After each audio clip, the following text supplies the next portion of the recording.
সময়ের সাথে পাল্লা দিয়ে সব জিনিসের দাম বাড়লেও কমেছে কোরবানির চামড়ার দাম।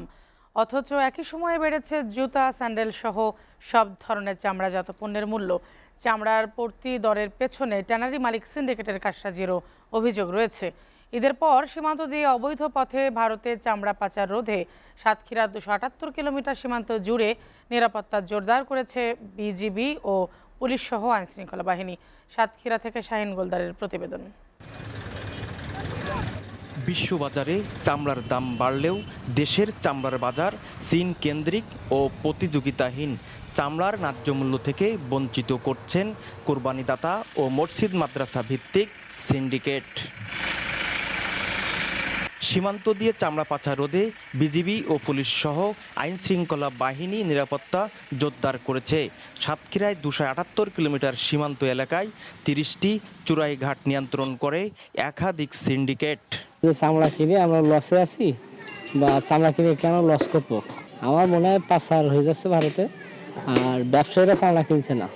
আগে একটা গরুর চামড়ার দাম ছিল 1200 টাকা, এখন তাও নামিয়ে এসেছে 400-500 টাকা। ঝামেলা আছি, লিভার পাওয়া যাচ্ছে না, এখন আমরা কি করবো সেটা আমরা দুশ্চিন্তার মধ্যে আসি। তারপরেও ধরো কম বেশি আমাদের তো সম্পদ জিনিসটা রক্ষা করার জন্য চেষ্টা করতে হবে।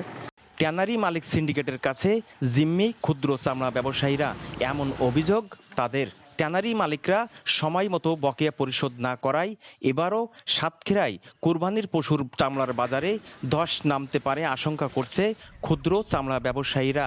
ট্যানারিওয়ালারা সিন্ডিকেট করে যারা চামড়া না কিনতে পারে, সেদিক দিয়ে যদি সরকার যদি একটু দৃষ্টি আকর্ষণ করতো, তাহলে মনে হয় আমরা ব্যবসায়ীরা বোধহয় ভালো থাকতাম বা ব্যবসায়ী করে লাভবান হতে পারতাম। চামড়া পাচার রোধে বিজিবির পাশাপাশি গুরুত্বপূর্ণ স্থানে টহল ও গোয়েন্দা নজরদারি বাড়ানো হয়েছে বলে জানান পুলিশ সুপার।